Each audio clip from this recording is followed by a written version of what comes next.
We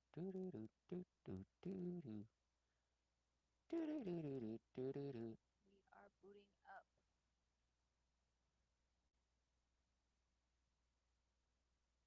Hello. Hey, how's everyone doing? So, like every time we do these live streams, we're going to be figuring out the audio on the fly because that's the way we do it as non professional audio people. But let us know if you can hear us, if it's too loud, too soft, or anything like that. Yeah, let us know.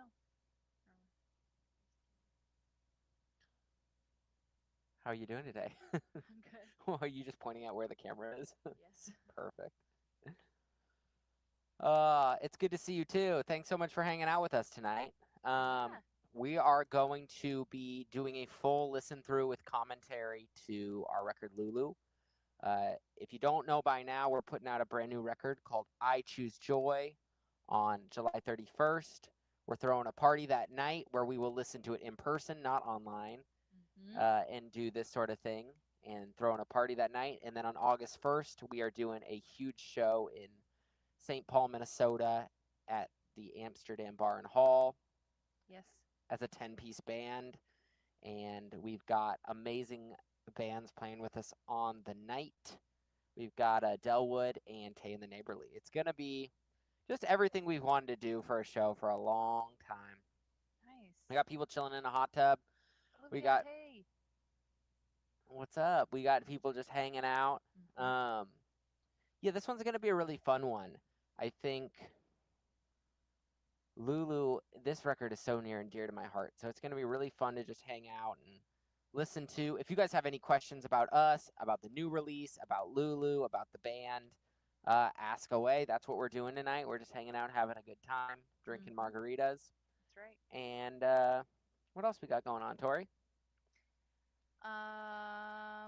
That that's pretty much covers it. You may hear our baby from time to time, and there may be a special guest appearance later on this evening if everything goes to plan. So hang Sneaky. out for a special guest. Another thing that you might have noticed today is we also made an announcement about a special event we'll be doing in Minnesota. So if you're local, on the day of the record, we're doing a very, very special flash sale of tattoo designs from the record. So there's a shop, Vicious Ink by Sid. Sid will be doing tattoos that day. There's very few slots, so we're going to see if people think it's cool, sign up for album related tattoos. But if you're interested in that, sign up in the next 3 days because they're probably going to sell out. But We're that's also because yeah. Tori and I are probably both going to take up spots on the flash sale. I think I'm going to get the I Choose Joy symbol. Yes, I think I want all of them. You're going to have to do that on a different day. You Um, just fill out all 6 hours of I the think I'm gonna appointments. sign up for all those spots. Yeah. So each song on this new record, similar to Lulu, each song on this new record has its own icon, its own image, um, hand drawn by the lovely Janae Michaelitz. And yes, we're really excited to share them. Uh, it'll be fun to see if people can guess which one is for which. But as we go through the Lulu songs tonight, I'll show you which one or what their icons are, which is kind of fun, kind of explain them. It's a it's I love album imagery. I love an album cover. I think that I love the fact that you can listen to something and then interpret it visually and see the representation. I think that it ties it all up in a bow for me. Um, yeah. So I am a huge fan of the imagery from Lulu. It really, really worked for me. So Um, I just turned Tori up a little bit. I'm also going to talk louder. Maybe this will help if I talk directly into the microphone like you're supposed to. It's okay. You haven't been doing music for a decade or You know what? I'm going to pour this margarita on Can your you hear head. her now? Can you hear me now?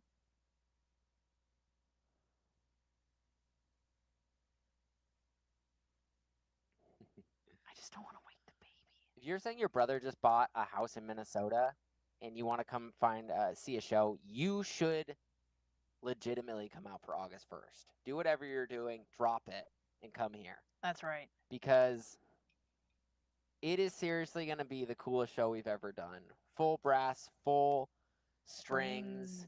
Uh, we've got some special surprises on the night that we've not told anybody. Some treats. Some treats along the way.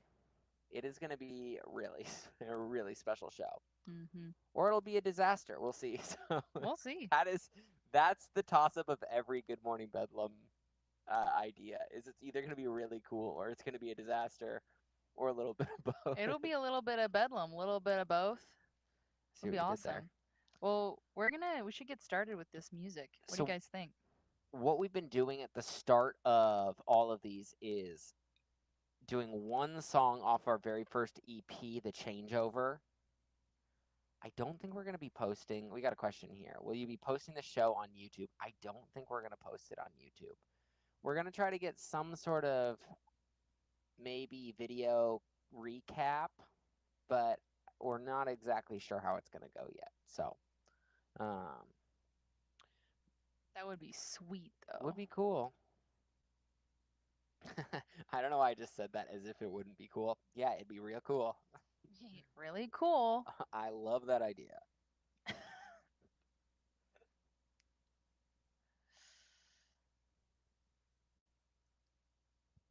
So we've been starting each of these live with a song off of our very first record, The Changeover. We're going to start with a song called Over the River in 3. That's one of the very first songs we ever put out. Again, as we get into this, just comment if it's too loud or too quiet. We try to do it beforehand. We don't know what happens. And yeah, that's why we're good at music and bad at sound. This is Over the River in 3. Let us know how the volume is.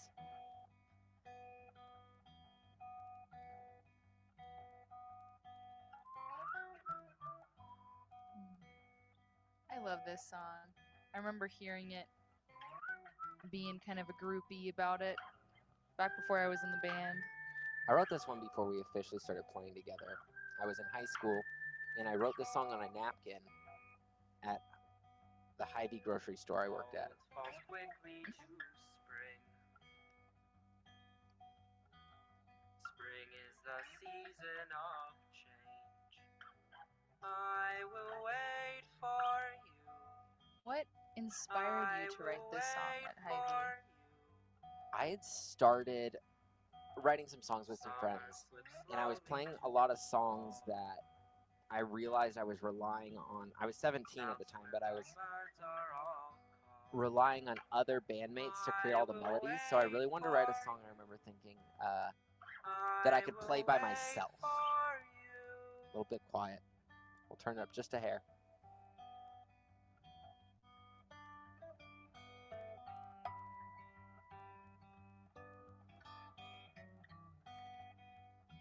Okay, try that out for size.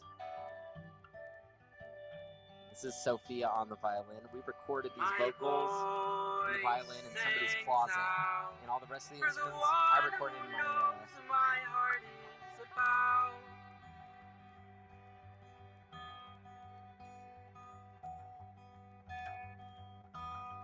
Kisses on covered bridge. Hopefully the song is getting louder for Bridges everybody. too dark in the stream. Streams sell kisses away. Where they go, they won't say. I'll sit as you tussle my hair. Yeah, so this is one of the first things Sophie and I ever You're recorded here, together. so I breathe in sweet air. And I think it's a really beautiful song. It gives me a Little cheap death instruments do us when we part. recorded.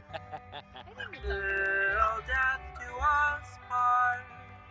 I also think what I love about the song is the breakdown, which is kind of a nod to the hardcore scene. And that bass line is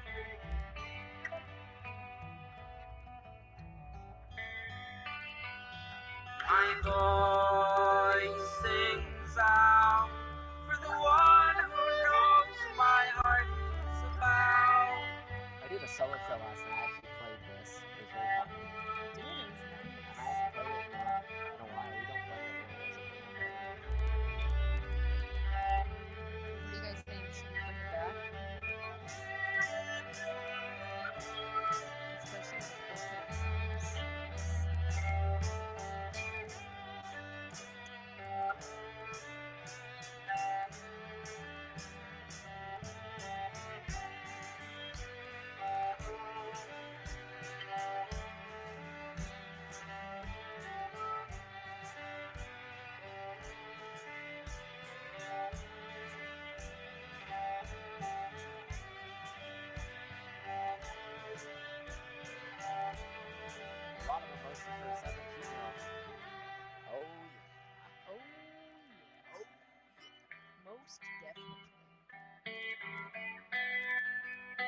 Here we go.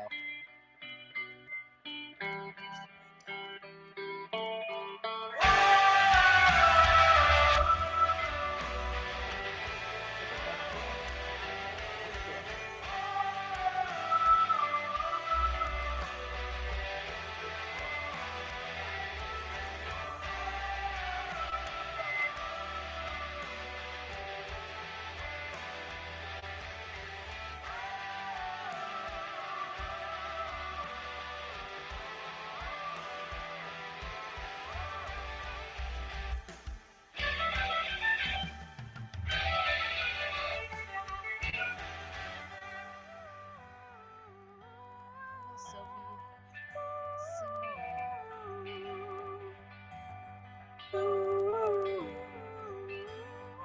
Yeah, so I would have been, I wrote it at 17, but I would have been 19 when we recorded this, and Sophie would have been 17. Hold to my fingertips, And Tori, you were 20. press them I was soft to elder. your lips. I will love actually you before Tori today till your curls they turn gray.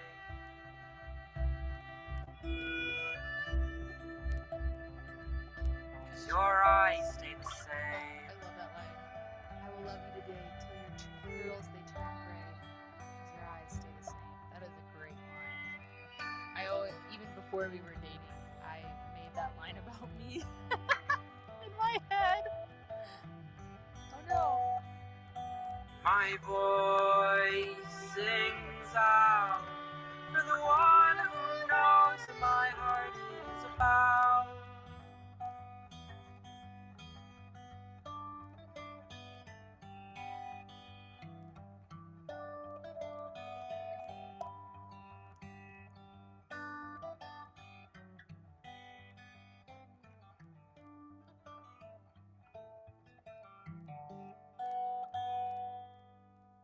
All right, we've got some audio adjustments to make, but that's why we do a song from our first EP first. Okay, so first what we are hearing is that we were way too loud and the music was too quiet, so we turned it up. Are we now feeling like the music is way too loud?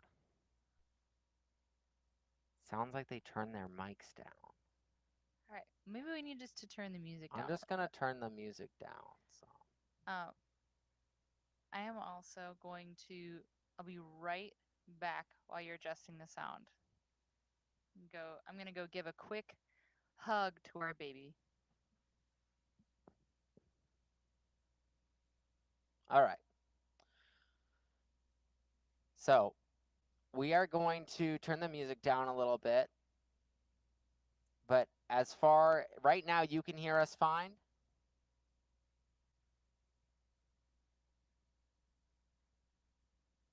This is me talking. I'm testing my audio. I'm gonna turn the music down a little bit.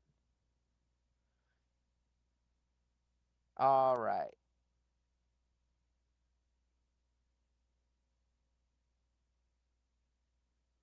And we're still feeling like, so I turned it down some. You can give us some comments as we go, but as we get into the songs. But also, is Tori still significantly quieter than me?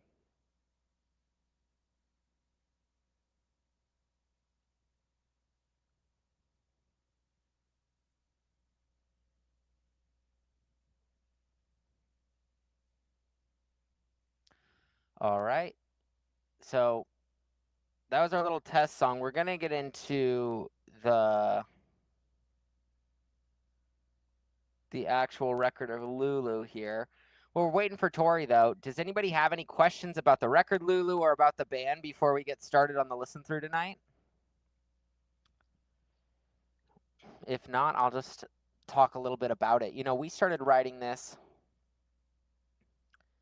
I think I wrote the first song in 2018 for this one. It was the song The Haunting. At the time, that was our most popular song we had ever written.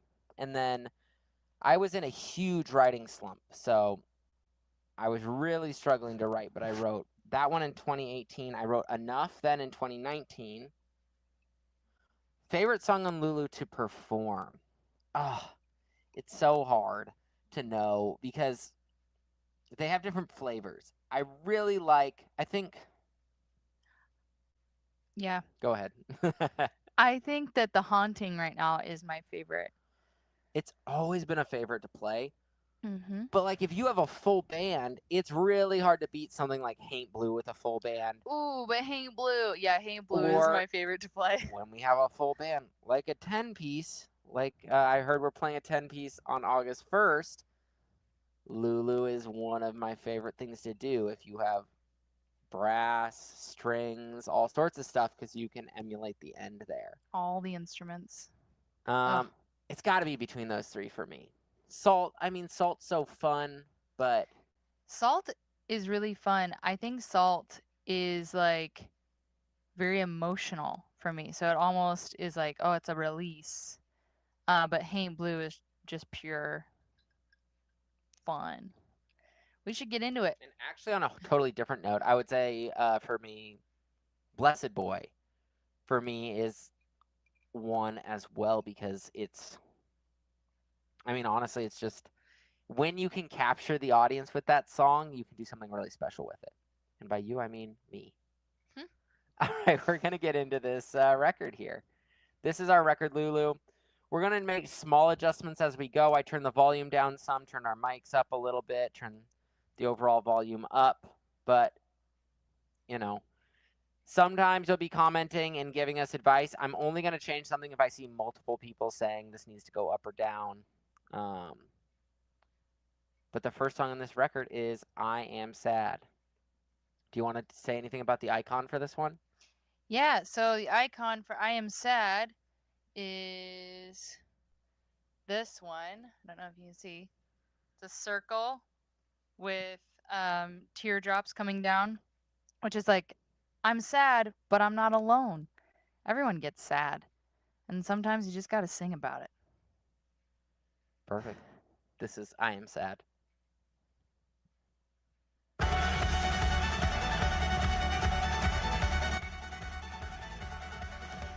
Curtsy past my tight-lipped teeth. Dazzling lights won't let me be. So, when we were writing this one, I remember we were writing this during COVID and we had come off the road. We were so tired. We've been on the road for 200 plus dates a year for so many years. I just remember feeling so burnt out from the road. Actually, coming home for COVID, it was a little bit of a reprieve for us. Yeah, so this song is definitely about when you're on the road, when you're on tour, and you're playing like 6 nights a week. You can't always have your feelings in the moment. You kind of have to put them aside for the show and put them aside for your bandmates. So this song is really about like, how do you deal with all those emotions when you have to keep putting them aside? To say that I am sad, I had to say that I've been had. I'm sad to say it, but I've done the best that I can. Just had to say, my best is sad. And lyrically there, we took a lot of inspiration from bands like the David Brothers, just how they write. They're just like, just plainly saying what you feel. I remember, taking something that Seth Avett had said when we were writing the words for this one. He said in the Avett Brothers, they really like to take really sad songs and put them to happy tunes. And so that's kind of what we're trying to do here, is really create that.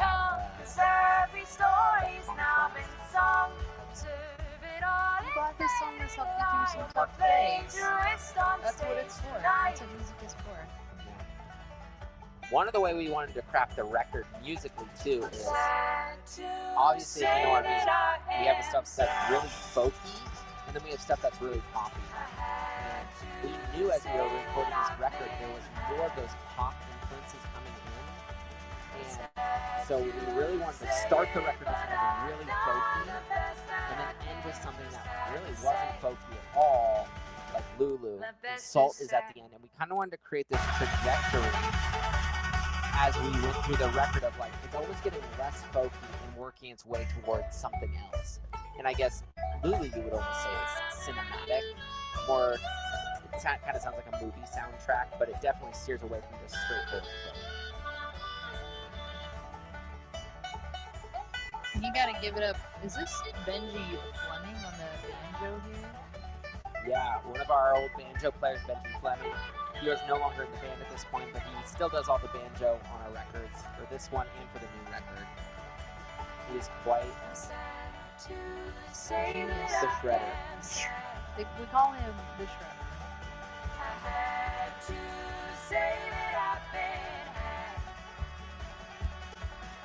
I'm sad to say it, but I We worked all these harmonies out in the living room of my parents. We had a good time doing that. I remember the three of us. is sad.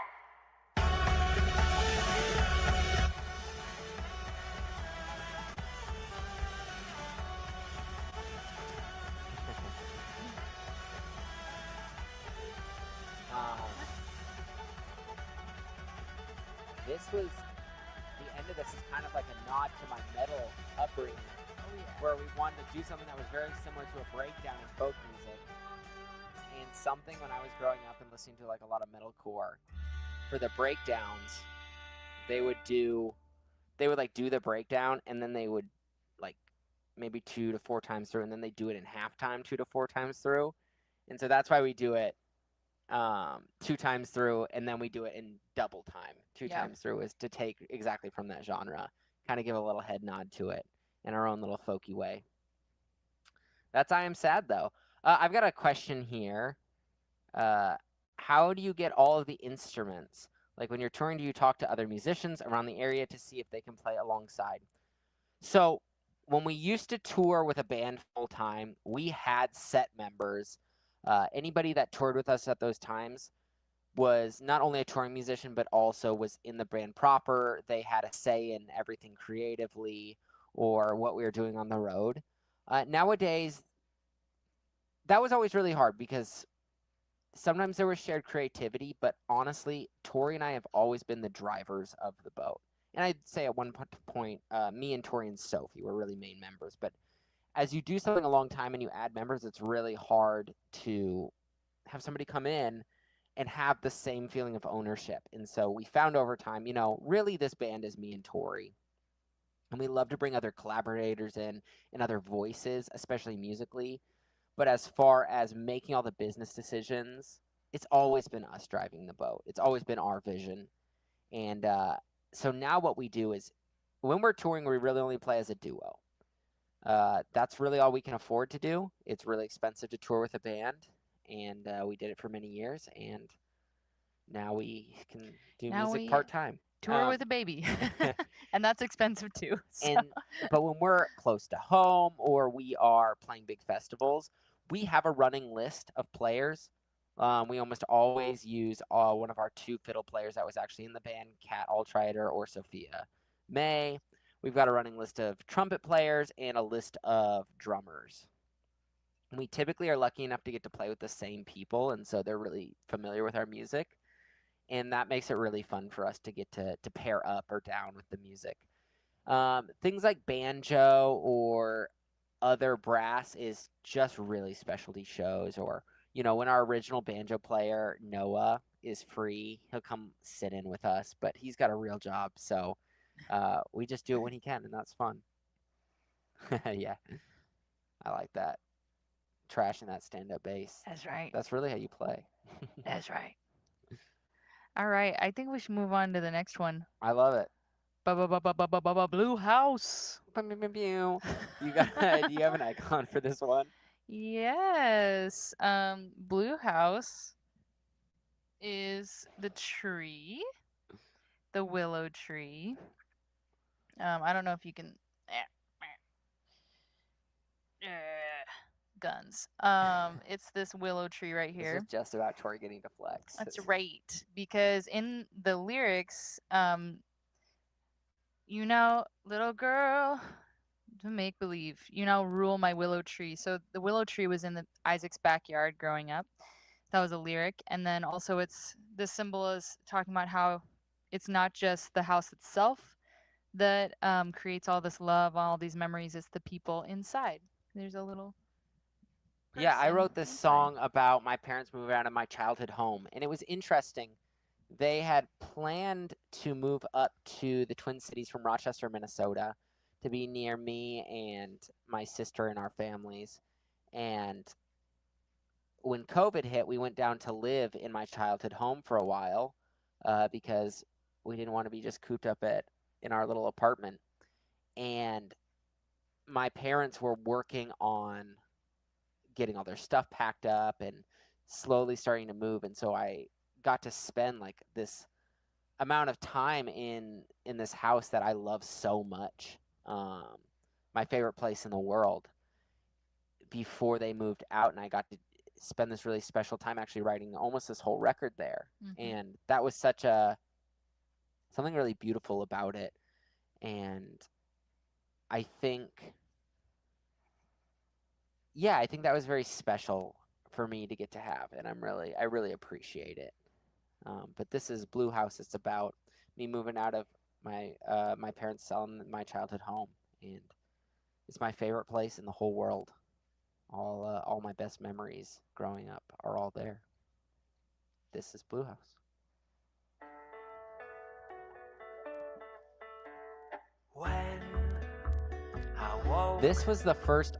I was saying I wrote The Haunting in 2018 and Enough in 2019. The only two songs I wrote those years. I was in a huge writing slump when we went full time. I think the pressure of suddenly feeling like everything I write has to like pay our rent when we went full time was just crushing me creatively. But this is the first one. So I kind of think of those two that we wrote them alone, and then the other 8 songs for the record we wrote at the same time. And this is the first one out of those 8 that came together. Yeah, I love the video of this Blue House too. So there's a great music video that we put together, lyric video, and it has home videos from Isaac's whole childhood. It's very sweet. Yeah, I feel like I just got to use my art in our job as like just a way to make like a glorified home video for my family. A way for Isaac's family to process their grief over leaving this house. We can't, as a family, we can't like not shed a tear when we watch that video. So. Yeah, my house growing up was like it was like the house of other kids, and it was the place other kids would come and be like, this is where we all hang out. It's actually where I met Tori. She ended up at my house for Thanksgiving. She was in college with my sister, so we met at that house. And We so many special memories there.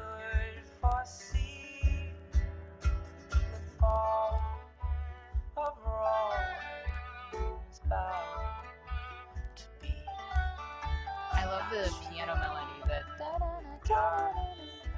Yeah, this is one of the first times we really started adding piano to a song. It felt more like every other thing in the world.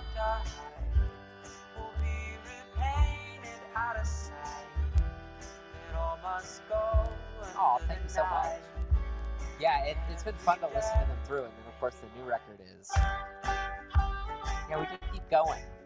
We kind of ignore the idea that you should sound one way, and we just make whatever we're feeling in the moment. That's right. This one thing that's funny is I kind of feel like I have like I always want to do something, and whatever I'm not doing, I want to be doing something else. Oh yeah, I know who you are. And now that we did all this poppy stuff in the new record, there's like a part of me that wants to go write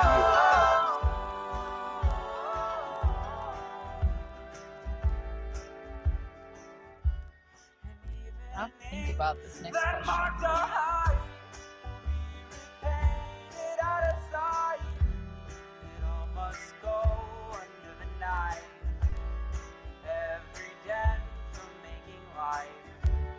A blank slate for what's to be, a canvas for a new family, to make their own scuffs on the walls, as tiny feet down the hall. Yeah, this is about how, A little you know, certain things come to an end, so new, like, new piano she can be now knows my willow tree.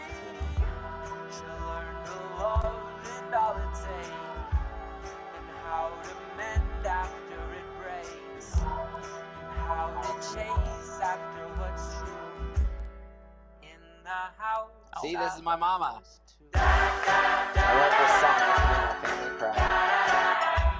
And I mean, you gotta admit the reason why the Blue House was the way it was because of your parents. Yeah, for sure. Oh yeah. Of course not. There's Isaac's presence.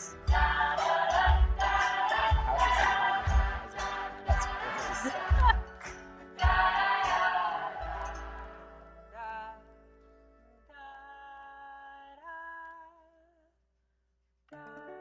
Oh. Isaac's grandma's watching. Thanks, Grammy. Okay, I thought this was a really interesting question. What song changed the most from its first draft to the final recording?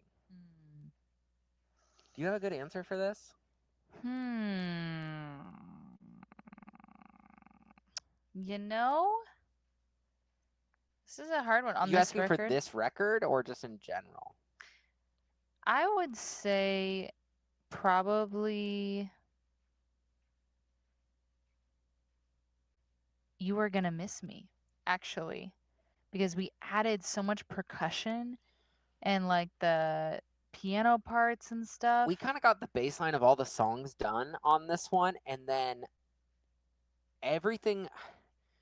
You know, when we bring a record in, a lot of times a band will bring in like 25 songs and they'll whittle it down to their favorite 10, and we don't really write that way. Like if we bring in the 10 songs we're going to record, and Yes. we feel like, I guess we're really confident songwriters. Like we just feel like these are the songs we feel great about them. Like, and when we actually record everything, got the baseline tracks down, guitar, percussion, vocals, violin, guitar, bass. The only one on this record we were like, this is not working, was You're Gonna Miss Me. Yeah. And I remember just freaking out of like, why isn't this working? And then it was like the extra piano and a bunch of things we added to get it to work eventually. Yeah. Yeah. But in general, first draft to last draft. First draft to last draft, you know, enough, maybe? I've got an Not answer for this one. really. I think actually a lot of the new stuff. One thing historically we've done is Yeah. played out the songs a lot. Is we play out all of our songs for months typically before we record them so we can figure out what's working with the audience. And we didn't do it as much with this record. So there was a lot more experimentation in the room, in the studio. And maybe it's not changes, but it's like we couldn't quite put our finger on what. Also, a big difference between other records and this record is that we used to have a violin player in the band, and a trumpet player or a banjo player. So when we were writing, those would be there from day one. Versus this, we love those instruments, and we still incorporate these amazing players to come in and collaborate, but they're not written for those instruments in the same way. And so they take shape differently later. Mm-hmm. I would say one of those songs would be Trainwreck. All of the motifs with the keys and the trumpet and the violin really changed as we went. Or Yeah. or Sideways. We knew we wanted Sideways to be a pop. We knew we wanted it to be like very poppy, but I play acoustic guitar. Mm-hmm. And so getting into the record and going over it with a fine-tooth comb with our producer, who's like an expert in electric guitar and pop music, and having him help us kind of rework what we have for an acoustic band for more of a pop rock sound. And Which I would say circles us back to the Lulu album, which this was the first full-length album that we did with our producer, Zach Zern, over at Carpet Booth Studios in Rochester, Minnesota. It was a joy to do. So I think that we should get into this next track, though.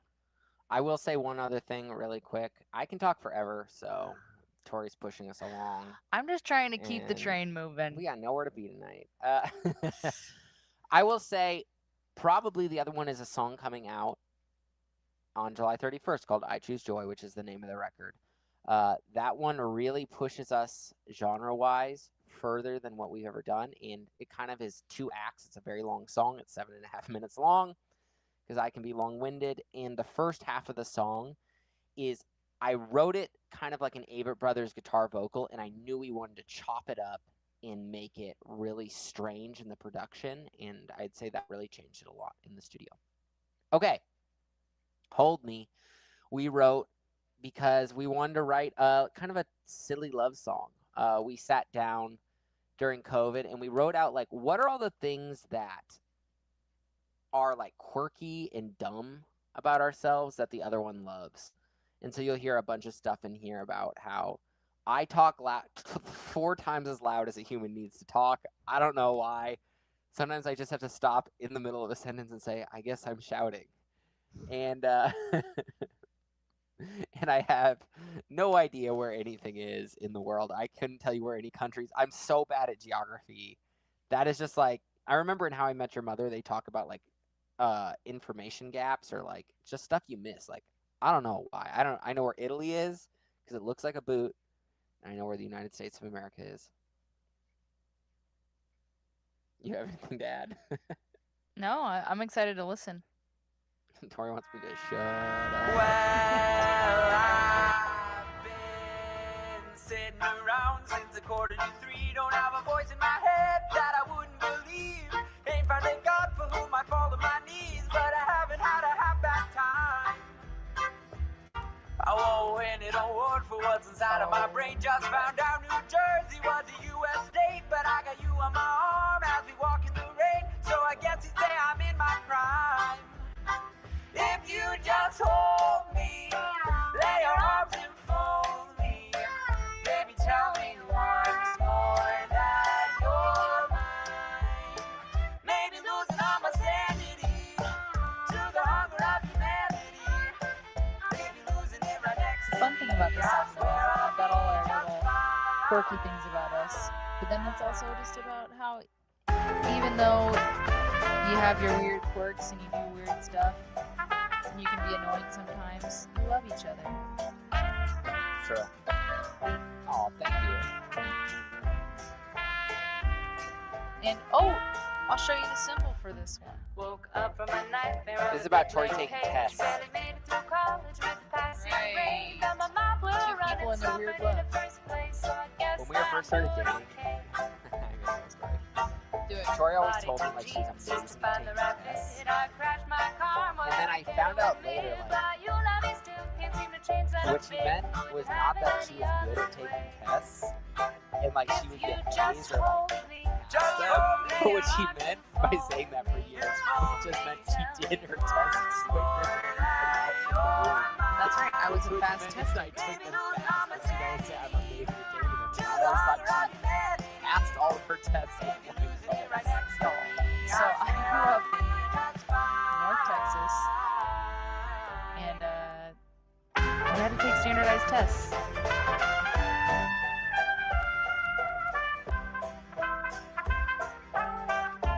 This song is so much fun to do. That's awesome.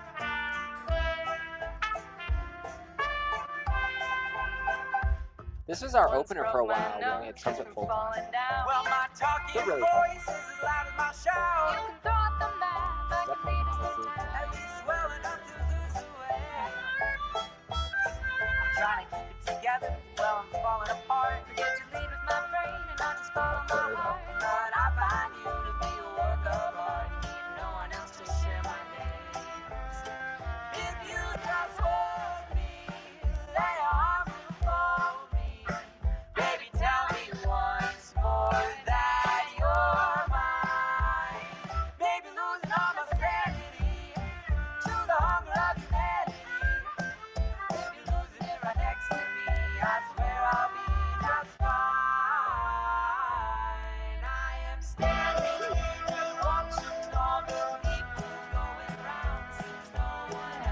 song is really a reflection on how there may be things about your significant other that get under your skin, but at the end of the day, you're the one I choose.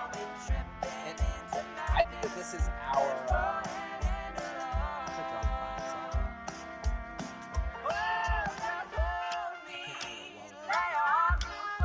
In spite of ourselves. It's our in spite of ourselves. Yes.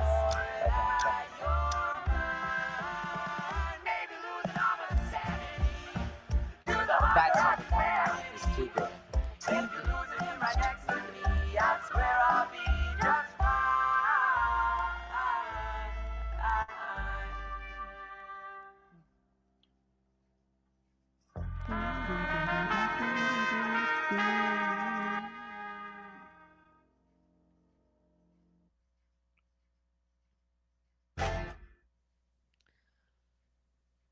Told me.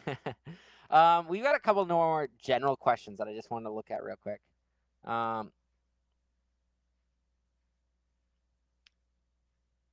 like this question.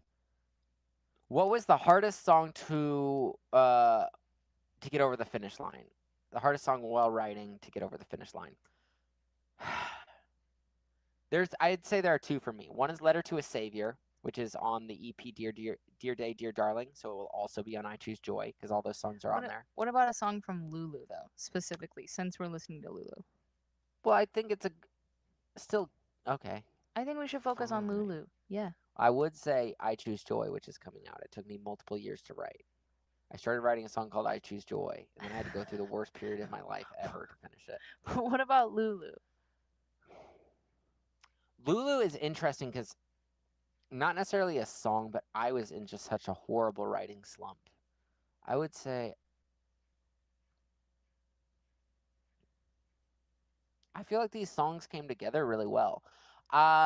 When we went into the studio, we had not finished our first week. We had not finished writing Salt and Haint Blue. We didn't know what the last song, the 10th song, was gonna be, and Haint Blue was basically like just the riff, boom, digga digga digga, boom, digga digga digga. And so our producer, we showed him a couple, and he's like, work on those two out of like the 3 or 4 you have. And so those were interesting because they were the first songs we ever recorded that we hadn't ever played live. So Haint Blue, in a way, I would say would be on there from Lulu. Yeah. Agreed. And Salt, we had no idea what it was going to sound like until we really recorded it, which was epic. And it's now our most popular song by quite a bit. One more general question before we get into the next song. What's your favorite city to perform in? There's a town in Iowa in the middle of nowhere. Go there. I'm looking down at the computer screen instead of actually looking at the camera. Yes. It's called Sioux Center, Iowa. It's got like a population of like 800 people, and we've been going there for like 8 years. Every single show we've ever played is absolutely packed. They crowd surf, they mosh. They're the most fun crowd of anywhere ever. They treat us like we are famous, and they treat us so well, and we have so much fun. And like family. We love them there. We love them so much. They've been so good to us for so long. Mm-hmm. I'd agree.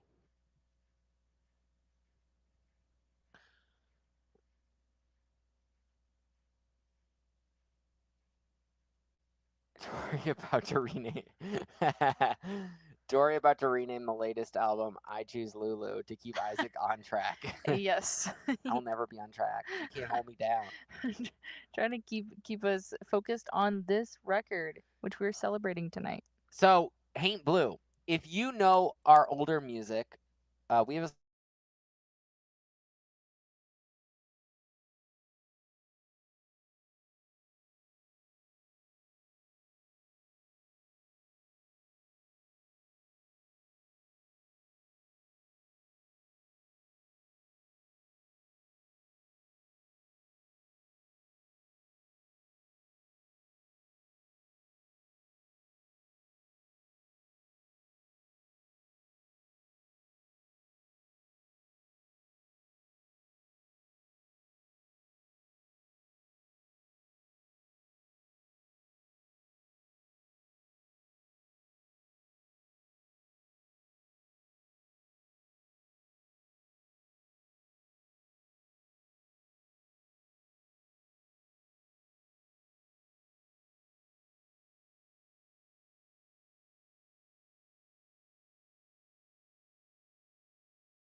Well, hopefully not everyone left because we're going to continue to listen through our album Lulu.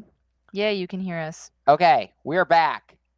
I definitely didn't plug in my laptop, which is exactly what you should do as a professional. If you were wondering what you should do You to should. be a professional, never plug in your stuff. Yeah, never plug in your stuff. Never Always, charge your stuff. always rely on just battery alone. Yes. Real fans are still here. Aw. Thanks, Oh, sorry about Braden. that. Okay, well let's get into some. No, wait. I was gonna say. Okay, so our if you know our older songs, our most popular song was the song we wrote on day one. It was called "Devil's Waltz." It was the first song we wrote, and here's the thing: we played it 1,000 billion times, and we just could not. We had to play it all the time. Margarita moment, and yeah, we always had to play it, and so we were working on this riff in between our first week of recording. Then we had a couple days off. We were working on this like kind of dark sounding song, and I had this idea: what if we wrote a Devil's Waltz Part 2? So Devil's Waltz is about this young couple. They fall in love. The guy goes off to war. He dies. She goes down to Hades, and she saves him, and they go dancing off into the night after escaping hell. Kind of like who is it? Eurydice? Eurydice. Like a reverse Eurydice, where the woman saves the guy. And I'm so progressive. And then then Haint Blue is about this couple, and basically what they're saying is we are being haunted by this ghost, and we don't know what to do, and what it's called Haint Blue because down in the South, they there is this idea that if you painted your porch ceilings in a color called Haint Blue, it's like a light blue, then that wards off evil spirits. And so I'm haunted, and so are you, although we smothered all our ceilings in that bright Haint Blue. It's only in my dreams that he lets me be. So they only get rest when they're sleeping, and that's, of course, because you find out that when they wake up, they realize the ghost is me. So it's this idea that this couple, they came back, they escaped hell, but they didn't really come back. They're somewhat spirit. They're somewhat didn't make it back, which is fun because actually it worked out that this has kind of replaced Devil's Waltz in our set list, and you're definitely not going to hear both of these songs live on August 1st. Yeah. Hint, hint, wink, wink. But this is Devil's Waltz is chapter 1, and Haint Blue is chapter 2. So here it is. This is our ghost tune, Haint Blue. Thank you guys for sticking around.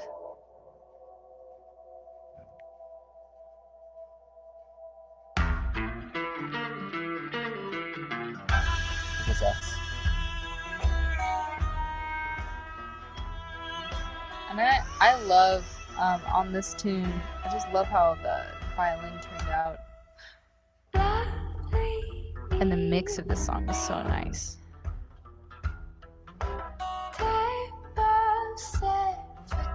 Thanks, guys, for staying through the disappearance.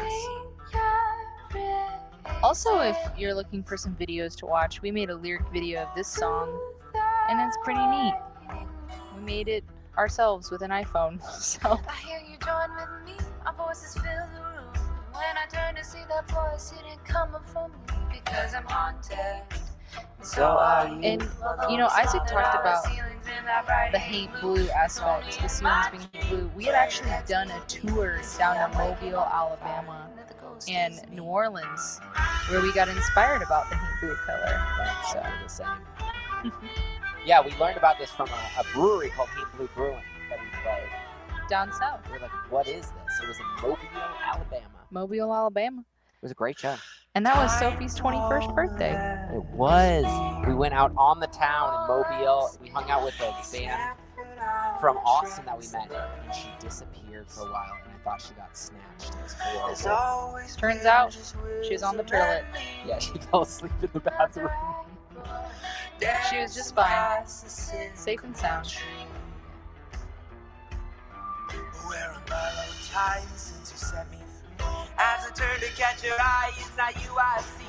Because I'm haunted, and so are you. Although we smothered all our ceilings in that bright haze blue, it's That's only very in sweet. my dreams I forced where Chloe it to sing lets me me to sleep be. every You night. see, I'm waking up She to also puts a find bong that on the me and ghost rocks is me back me. and forth. It turns out we don't have a baby. It's just Isaac.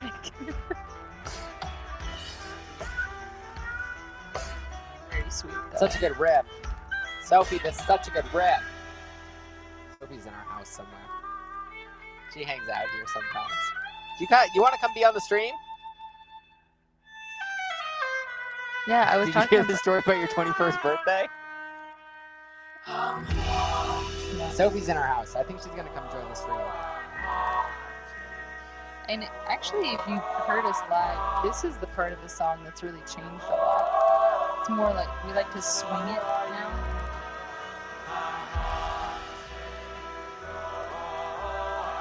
And I like it swung. I think it's cool. Because right now it's a straight rhythm.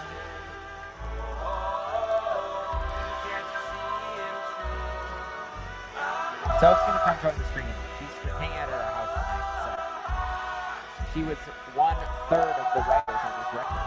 So gotta go.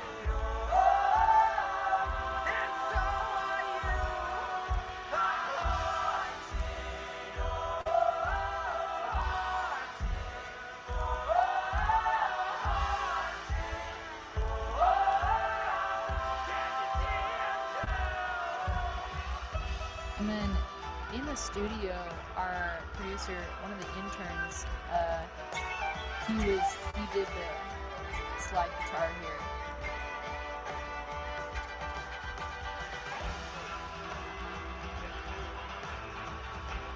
I do it live. I love this solo. It's so good.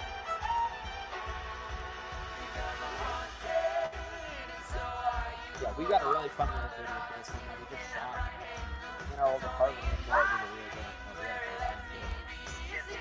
We just had an iPhone and a candle. Anything else?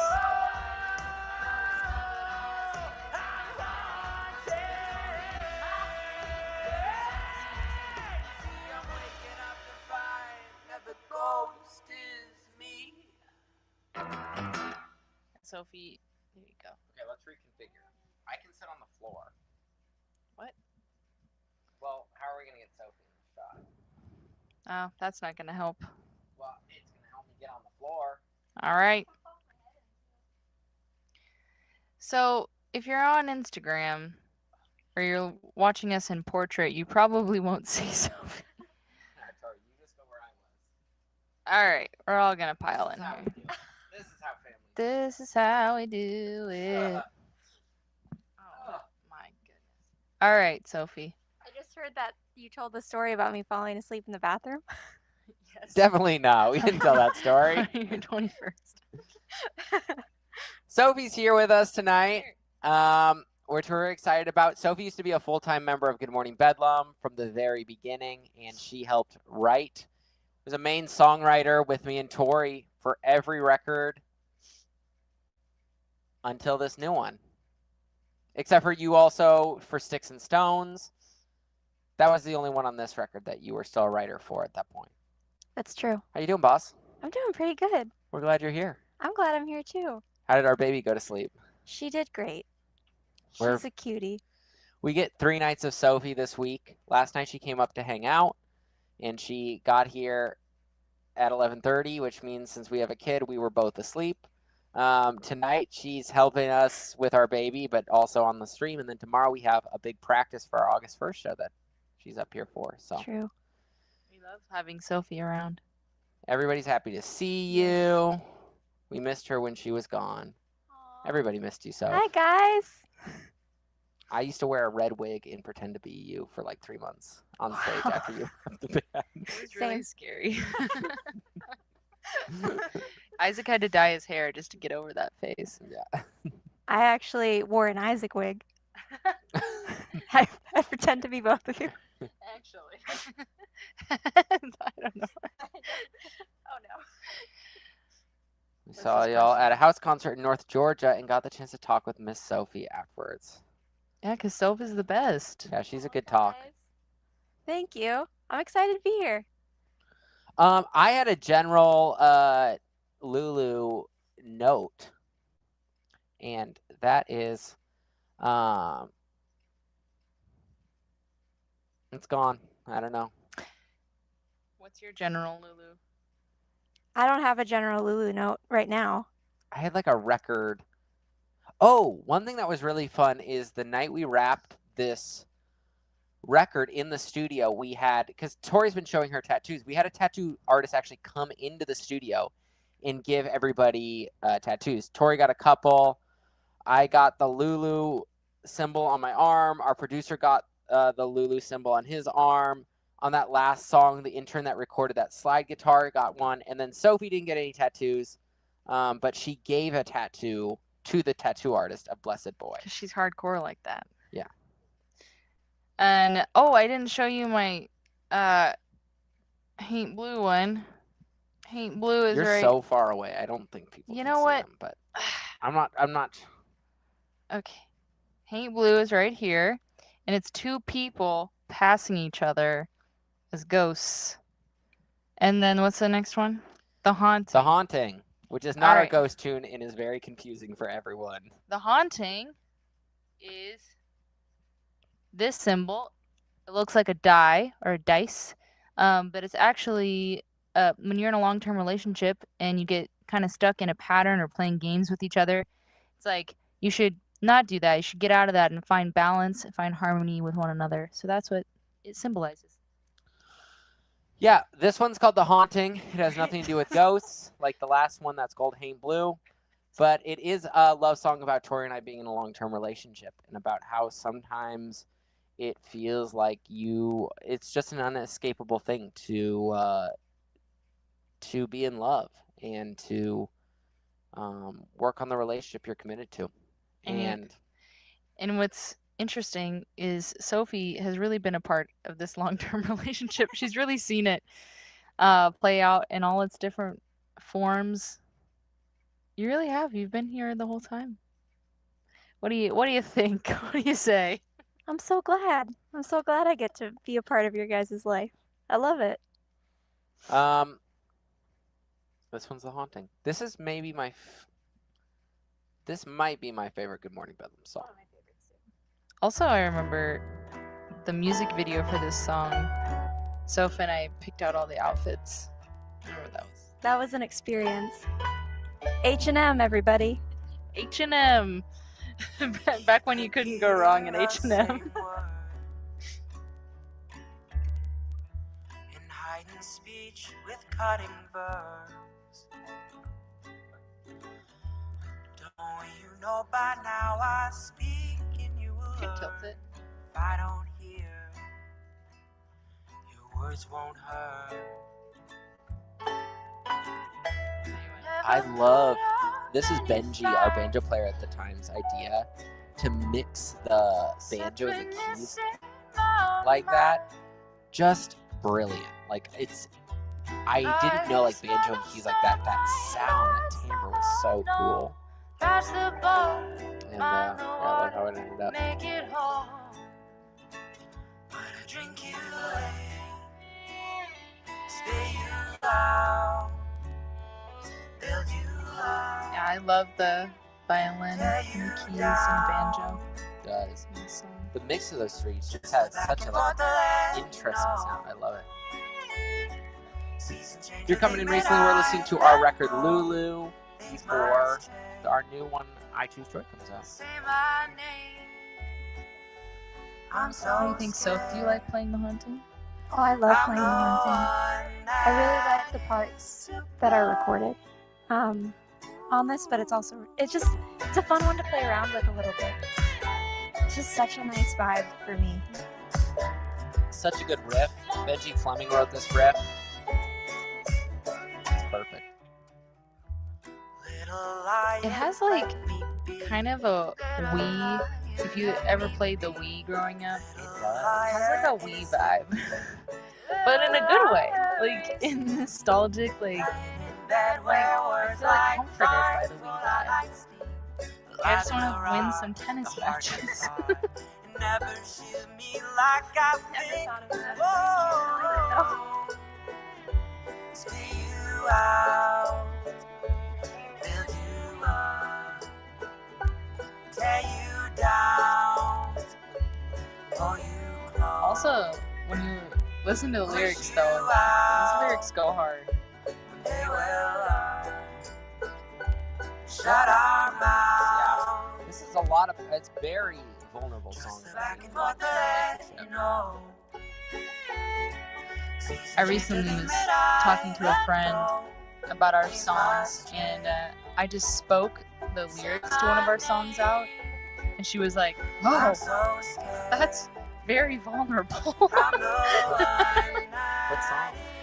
I spoke the lyrics to "Time to Come Home." She was like, "Ooh, Yeah, we got a yikes!" song called Time to Come Home. It's, if you want to know what we've been through in the last couple of years, listen to that song.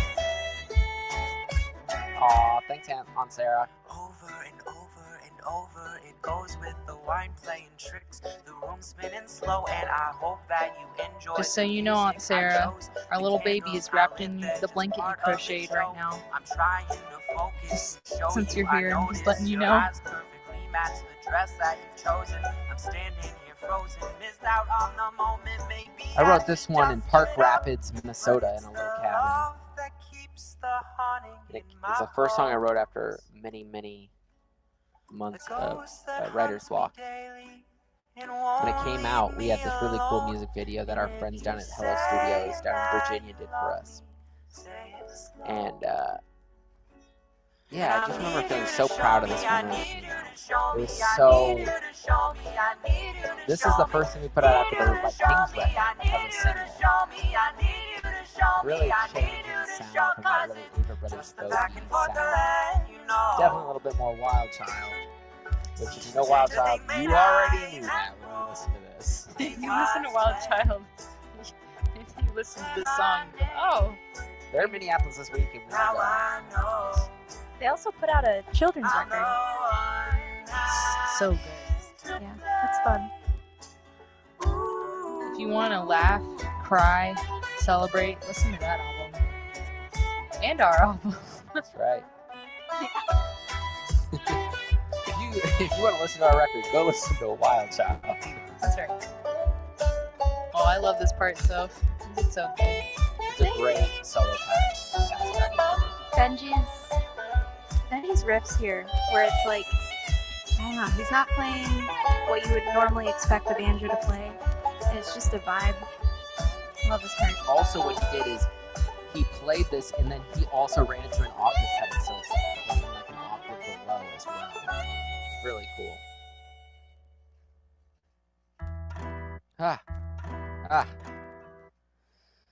So then the next song is the second single we put out on the record, and I wrote it in 2019. And then it was probably another 8 months before we started writing the actual record. Pluck the violin, Sophie. That's all I had to say. Just reading comments. I don't really have anything to say about it. Yeah, Sophie, what are you doing with a whiskey in your hand? Pluck that violin. Ooh. Yeah. We've got some questions from earlier. There was a question about Lulu earlier that I'm going to answer when we get to Lulu. But then there's another good, just general question. What's the meaning? Can you guys hear? Me? Yes. Are you able to still hear? Yeah. I think you lost battery, I baby. just changed the batteries on this before we started. Oh, no. There we go.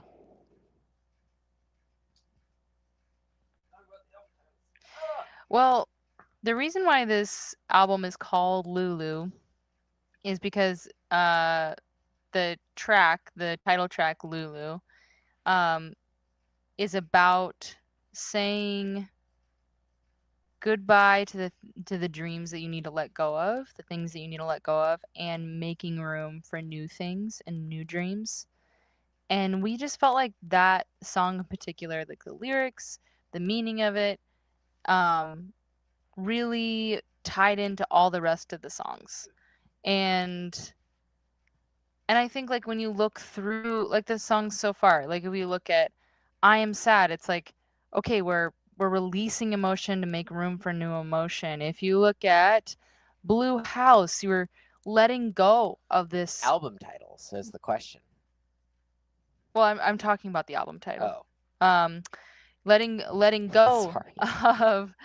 of a house to make room for a new family, and just this idea of letting go of something to make room for something else. That is what the song Lulu was about, and we really felt like it spoke to the whole album. Even though the album is, has different stories to it, it's, our lives, and we're writing about our life. Okay, Wait, I have something to say after you're done. great. It felt like the song Lulu really encapsulated the feeling of the album. And that's why we named it. I don't know, Isaac. Can you speak more to that? I feel like as we go out there and we talk to other musicians and artists, sometimes what I find and I'm surprised by is like artists, they're just like, oh, this is my collection of songs, and we play them and I'm like happy with that. And I feel like, and we've heard this actually from as feedback a lot of times. We've heard it from when we're working on like anything that's album related or fans. We'll get this comment that people say, I don't know quite why I feel this way, but it feels like every one of your records is a concept record. Like it's not just like a collection of songs. Like they all go together. They're in a certain like order. It flows a certain way, and we do that on purpose. I think that we spend more than the average amount of time that musicians do on how does everything weave together, from the songs to the music to the album designs. We've got designers that we talk through so much stuff through to make sure it exactly represents visually how the music is. And we do that with the song titles, with the album titles, anything that we can do. And we can't talk about it yet, but we've got a project coming up that for I Choose Joy that Sophie and I have been working on for over a year. That is, I've always want all of our records to be like a multimedia thing. I want it to be more than just songs.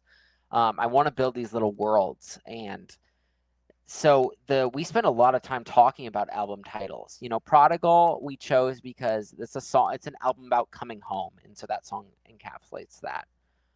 Especially within me leaving when I graduated high school and I moved away from home and feeling really lost and feeling really lonely and coming back to like the things that are important. Like Kings was this triumphant record with all these like about Tori and I getting married, and there's this feeling of like we're married and we're starting this great life, and also like what's next. Lulu was after a couple of years of touring, and I remember what I felt then was like, how do I, you hear this idea of like I love this line in the record I'm Wide Awake It's Morning by Bright Eyes, which is one of my all-time inspiration records, where the line is, if you love something, give it it all boils down to one quotable phrase, if you love something, give it away. And I've always really struggled in Good Morning Bedlam and in my art to know like, how do I hold things more loosely and be okay with the outcomes of things when I want something so badly?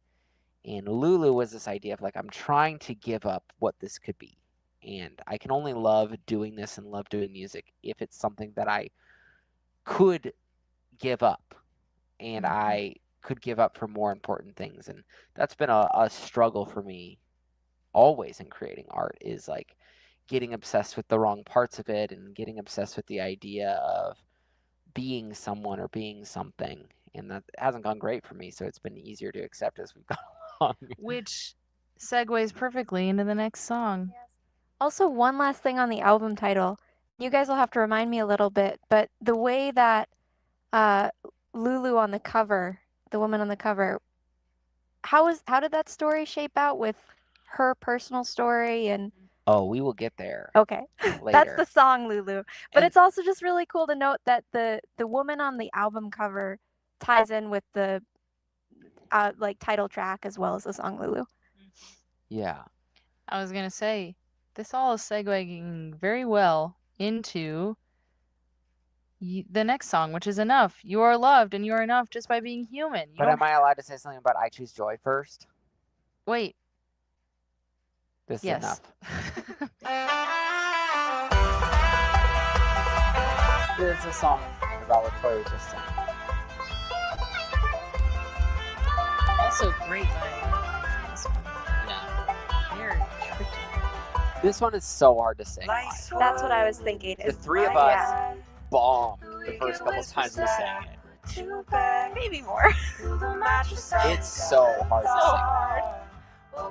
We share a twin size car. I haven't done it all around. We haven't done it since your farewell show. So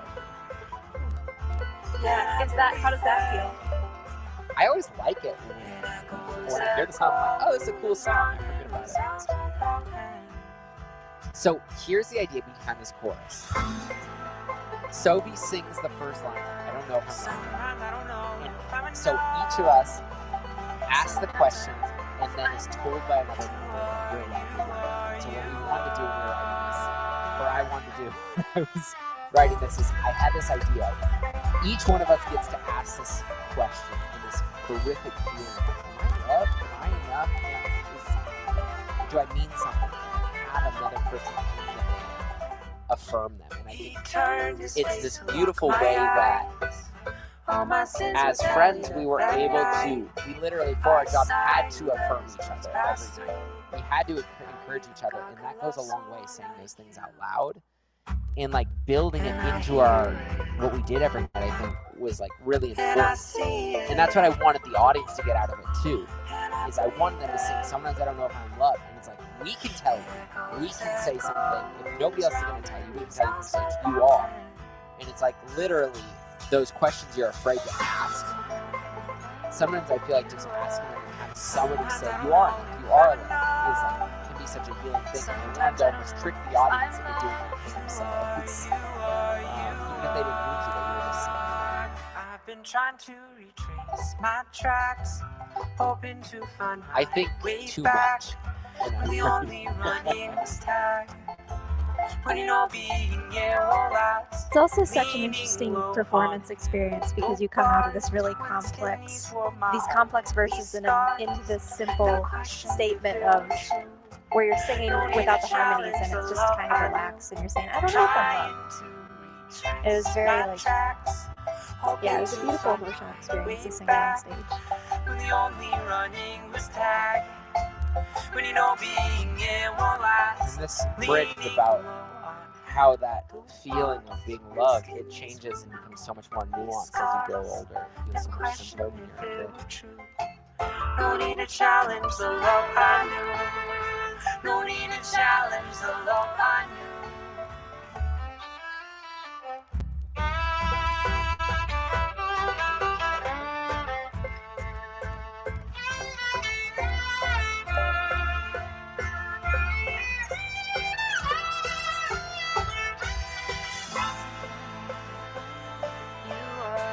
Sometimes I don't know if I'm enough.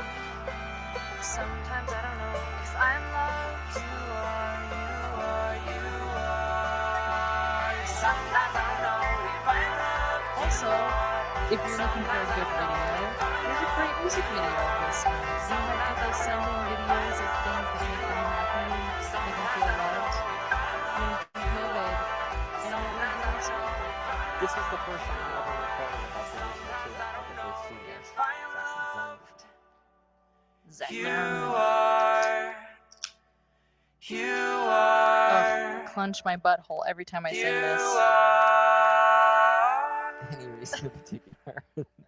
What? Just so you know, that's what's happening. I'm just holding on. Your fingernails are just on the edge of the cliff on that note. That's what I was trying to say before is you come out of these complex verses and then it's like, yeah, I don't know.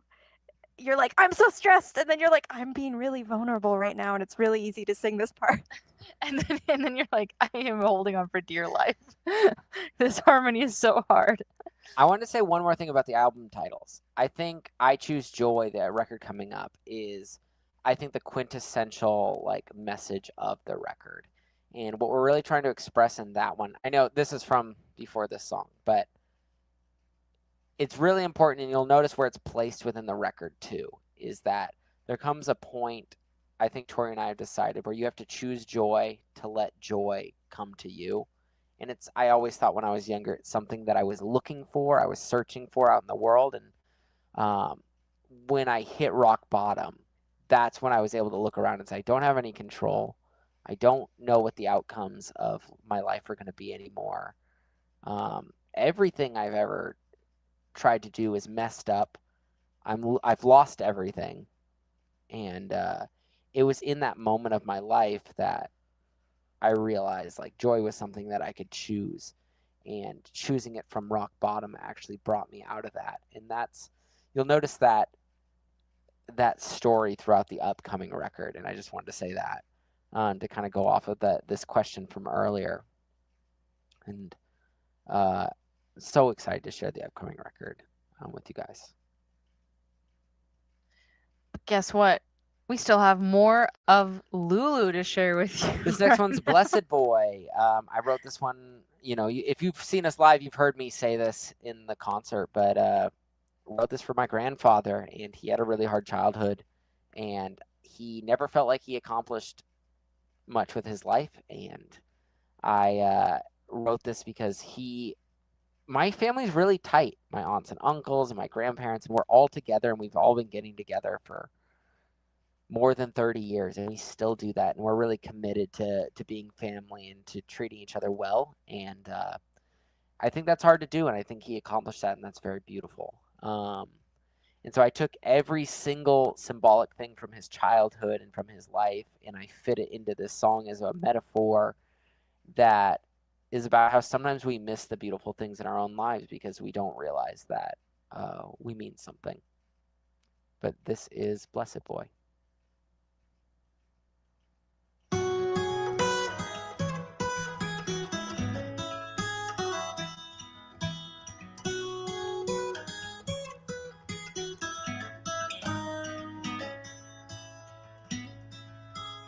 Up on the hill, just a boy in his feet. What does up on the hill mean, Isaac? Singing, I'm no one to care for. My grandfather lived me. in Sioux City No growing me up. when He running. always had this story about like going to church up on the hill and coming out there and looking out over. It was he was Polish, and so it was called Polak Hill. And I'll so fly that to was the his childhood. moon and I'll never return. What does the flight of the moon mean? There I can rest as This I was just watch more the about world how turn. sometimes I we see think we nothing can grow beautiful by growing isolating and just taking care of ourselves. But blessed boy, Yeah, but I've a garden heard your needs- voice and I know and they've this done idea of, you like, wrong. The moon is this beautiful thing, and it doesn't burn you like the sun, but like you need the sun for your garden to grow. And it was kind of also going to play off of that. Blessed boy. Thank you. I was working on this one back in 20. I can't remember if it was 2020 or Was a 2021. yellow rose that It was first mostly turned finished, but to moon. my grandfather was he was She said declining. it takes more than moonlight. We found out, causing you we thought he might have a couple of years, but we found out, he was going to pass away. Come to the days. garden, So I knew there's at that time, plenty. like, I've got to write this song and I'm going to record. Like, I have to finish this song. I had started and been working for a Blessed couple months. boy, I've heard so I was your able voice to, and I know they've done you record it on just a voice memo the day I wrote it and send it down to my mom, who was down there. And they were able to, he wasn't conscious anymore, but they were able to at least play it for him. I knew that if I didn't get it finished before he passed away that week, that I was, there's going to be a lot of regret.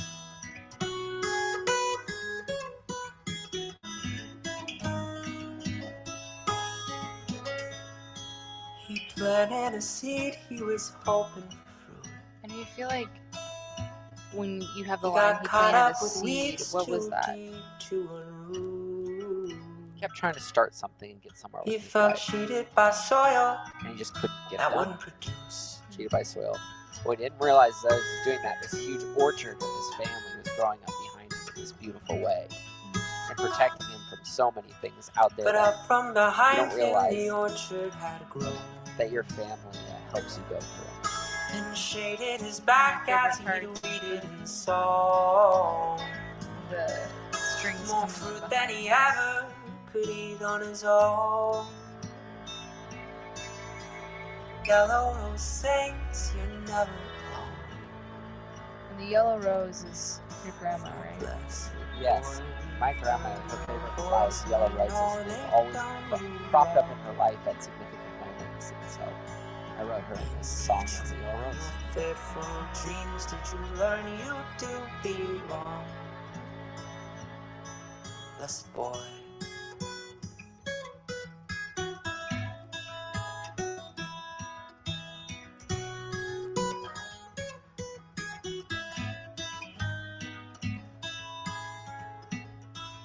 Blessed boy.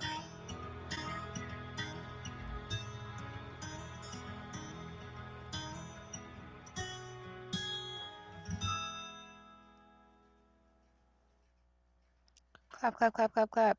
I would clap Isaac, but I have one hand in a microphone. The next one is You Are Gonna Miss Me.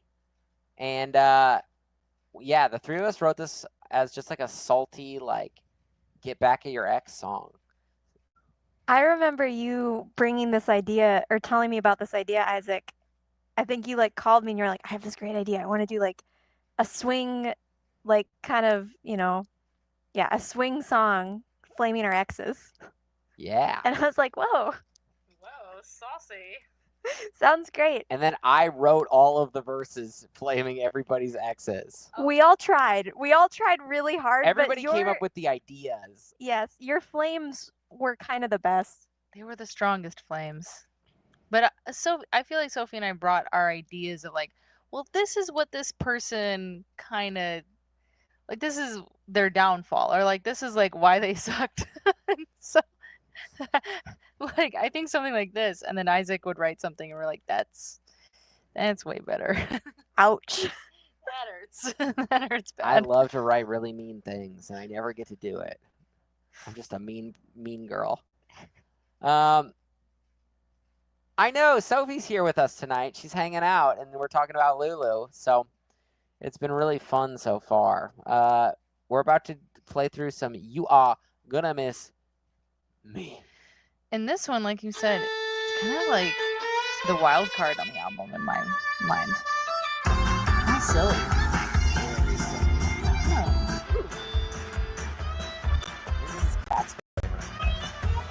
Always have this feeling that your heart's not really mine. Sophie's and verse. that's a perfect lover. Got anything to say Always about on your mind. I feel mean. I feel mean when I sing this sometimes, but I love it. When I found you in bed with your mirror. that? Is You're gonna miss that me. I found you in bed with your mirror. That's rough life on the loneliest parade. It's interesting, like, the goal of performing this bit is, like, get into the vibe, get into the jam, and also make someone laugh. Goal is to make someone laugh.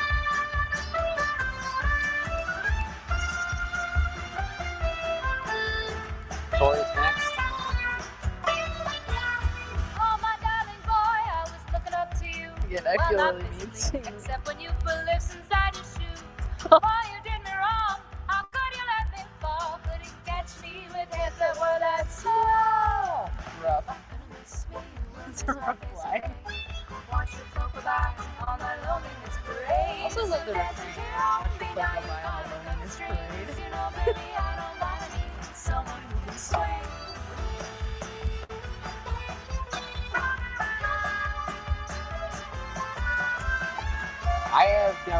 I never went through a terrible breakup, so I just wrote ours about our first manager. Baby, my life it ain't a game. You want to make all my decisions, but I don't want the same. I see why everyone is leaving. They're not doing what they're told. In the end, you only have your cats to hold. I want to burn, babe. That was good. My face today. Watch you float by on that loneliness parade. You're still dancing to your own beat. Now you've gone and cut the strings. You know, baby, I don't mind if you someone who can swing. Also self-great playing. Springy. little bit like a carnival. It is Carnival-esque. The carnival of X's. Carnival of heartbreak. It's just mockery for the yeah, but all here's the thing. I don't think any three of them missed us, so it's all fantasy in our own heads. Oh, this is the best. Gonna miss me. I love getting to sing this on stage. Miss me when I'm gone. When the curtain's rising. When those lights This go next line is on, also you'll be true standing in a way. the crowd in your fire. Drink for me. Love that piano line. But honey, this is my show. Here I always drink for free. And we did get free drinks. That was just like a tour thing. It's a musician drink. You don't get paid enough, but you get all the free drinks. Then you leave and you're like, wow, drinking is expensive.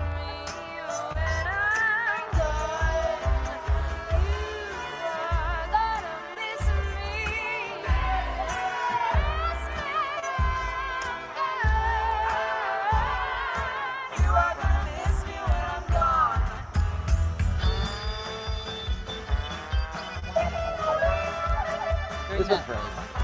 When I listened to that break part, I was envisioning Sophie. I love these harmonies. With the violence, the staff is so good.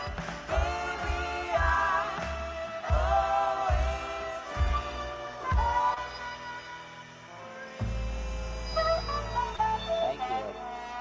So fun horns in the back for that one. I love that.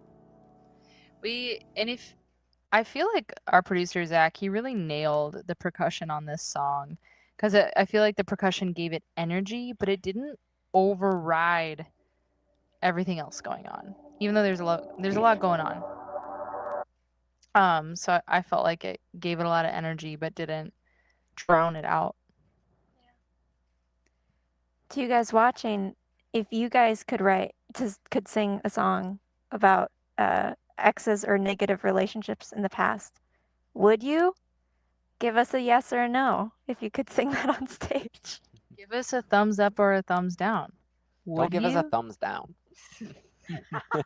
Don't give us a thumbs down. But would you? Could you? In a box? I was also going to say, if you're coming on recently, we're talking about our third record, Lulu.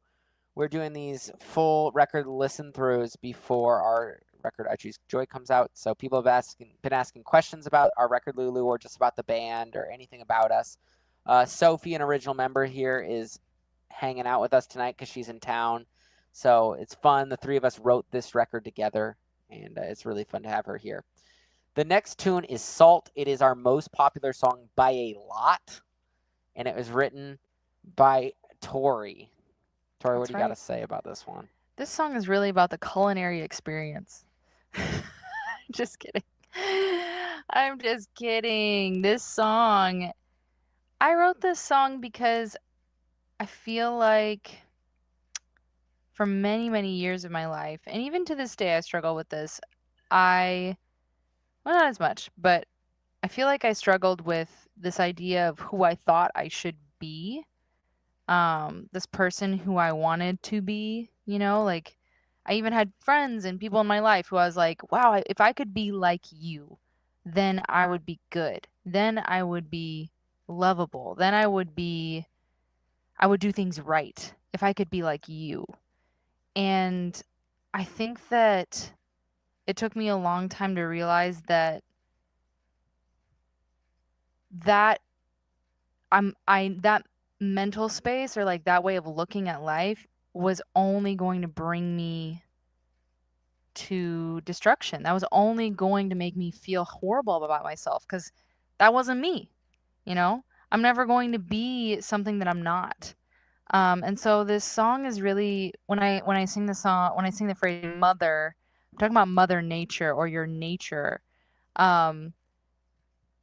Getting in tune with who you are at your core is scary, and very vulnerable. But once you accept who you are and you start to love yourself for who you are and how you were made, I think that it brings about freedom. And I think it brings about this sense of like, oh, I was made to be loved for who I am, not this other person who isn't me, who has their own struggles and their own issues. So that's what this song is about. For me, it feels kind of like a coming of age song, and like a mid-20s coming of age song for me. And now when I sing it, I think about Iris, my daughter, our baby, and I think about her experience as a person, and I think about like how will she feel learning to love herself for exactly who she is, not who she thinks she should be. Yeah. And again, this song relates back to the theme of the album, which is making space, like getting rid of these old ideas that aren't serving you and making space for something new and something better. Yeah. That's what the song's about.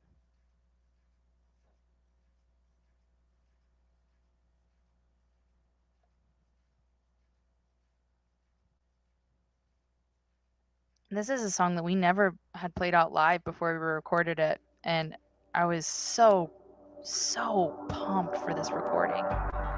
Yeah, we wrote it in between weeks 1 and we had a week in between our first 2 recording sessions for the Lulu. And it was fun. So a little bit about us, the 3 of us writing is, Sophie and I started this band together, and we would write a lot of the songs, and Tori started writing songs a little bit later. But in the room, Sophie and I would go back and forth about every single song, just like fighting back and forth about like 1 second moments, like obsessively. And over time we became great collaborators, but this one was so fun because it was like Tori's thing, and then like I remember in that week she's like, okay, this is what I've got, and we got in there like little work groups. We gotta add this, we gotta do this, we gotta, fighting back and forth. It was so fun because Tori's so good at I could talk about this more with the new record as Tori writes more and more, but Tori is just great at raw creativity and just generating fun, interesting, authentic ideas. And then Sophie and I both have this great knack for coming in and like molding an idea to work in a certain way and to flow in a certain way. And the 3 of us, I feel like, we didn't get to write many songs after this. This is one of the last 3 songs we wrote together with Hate Blue and Sticks and Stones, but we were really starting to get a flow. And that's been a huge part of this new writing experience, is Tori Hickman's writing this kind of fit the puzzle pieces together. I remember like working the chorus, and so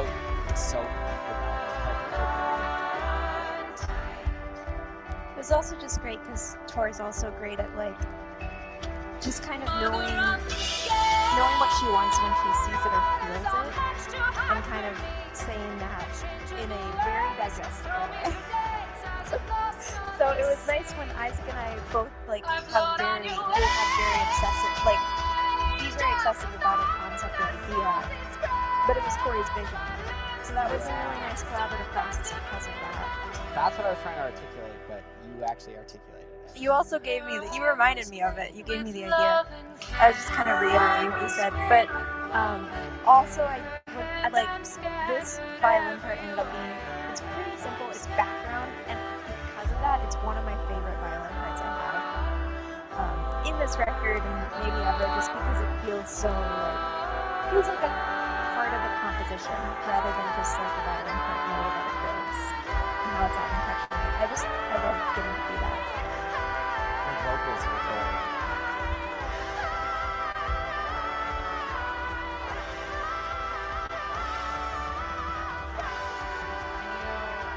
Something I learned from this song, not just the recording, but in playing it so many times live, is singing like that is, yes, about like the mechanism, but it's also about emotionally being connected and being open, which is what the song is about. So when I'm not feeling open, I really suck at this song. It's really interesting. Tori, you're very, yeah, how you feel when you're performing affects your, like, your, My abilities. so much in a way. Like, I don't have that. I mean, it is there for sure, but it's so stark with you. Oh yeah. Like, how you're feeling is such a direct, immediate response. It's interesting. That's why now I stuff all my emotions down. I never feel anything. And I just try to, I just like, who needs to have feelings? Seems healthy. I like so it. healthy. Your last note on that record, and also often when we performed, is just like, I could listen to that last to create over and over again. I love that last note on that record. Or that song. That record. Think so. Yeah, I think that's also the story of the song is like learning to love yourself so that you can go and make something beautiful. Because if you don't actually love who you are and you're trying so desperately to be something that you're not, it's going to be so hard to create anything you're proud of. Because yeah, once you like learn to love who you are, then you can start to love what you make. Yeah. We're to the final track of the record, probably also my favorite track on the record. This is my song. I feel like this song is very authentic. Oh. It's very vulnerable for me. Yes. Before we get into it, can I show the symbols? Yeah, I also have it on my arm. You got Lulu, but what did we miss? You were going to miss me. A ton of them. Oh, man. Okay, let's do enough. Blessed boy, you were going to miss me, Salt. All right, speed round. Enough. Where is enough? Oh, it's the hole. It's a circle. You are loved. You're enough. You're whole. What's next after enough? Blessed boy. Blessed boy. We've got the flower, which is also the yellow rose, also the passing down of love. And then we have You Were Gonna Miss Me, which is half of the whole. And then we got salt right here, which I don't know if you can see, but it's the upward current, the upward movement of water. So, yeah, going with the current instead of against it.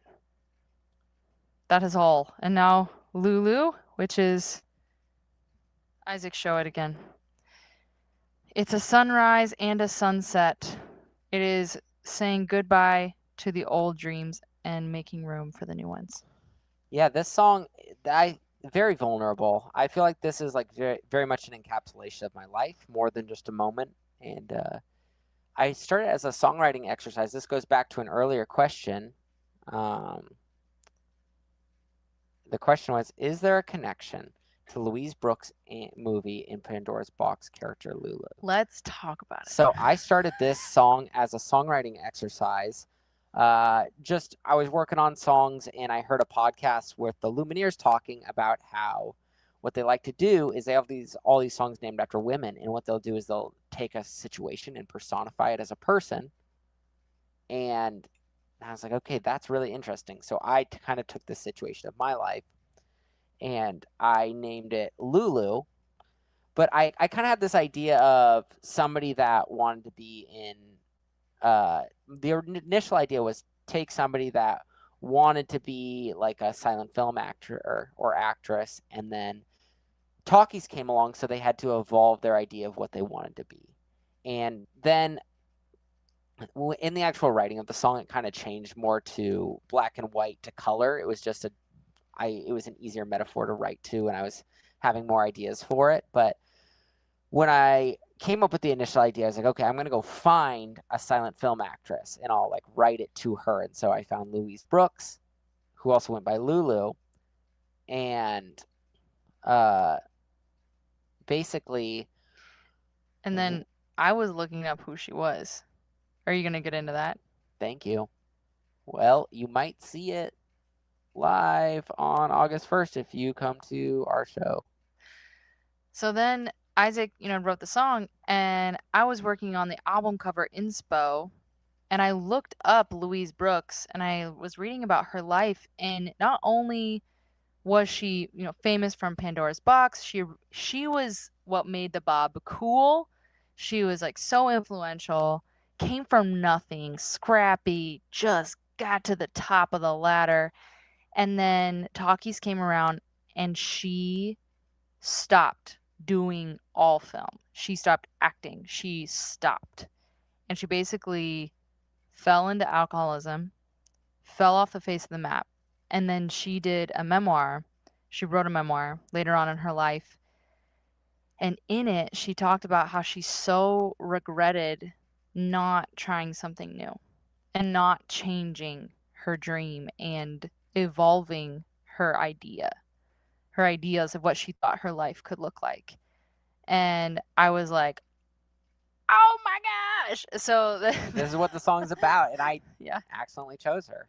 Yeah. And yeah, it was just kind of random. And then that's why she is on the cover of the album, because she stays in black and white. Our designers Yeah. are amazing. They're awesome. Janae and Tyler Michaeletts, they are the best. And they've been doing our stuff for like 10 years. Yeah. And they will go back and forth to nail a vision, and they're so in sync with what we love. And we had tried a bunch of album covers, and finally they were like, we got this new idea since we just can't seem to nail it. And it was this picture of Louise Brooks, Lulu, on the front of it. And then we integrated the symbol of the sunrise sunset in this like glitchy Technicolor that goes over it. And it just felt like it was the perfect encapsulation visually of like what this song and what this record was. So we're very thankful for them too, to like bring what we hear in our heads to like they make it come to life visually, and it's really hard to find that. And I mean, when you see all the stuff for I Choose Joy, you'll feel the same. You'll understand it again. It's really amazing.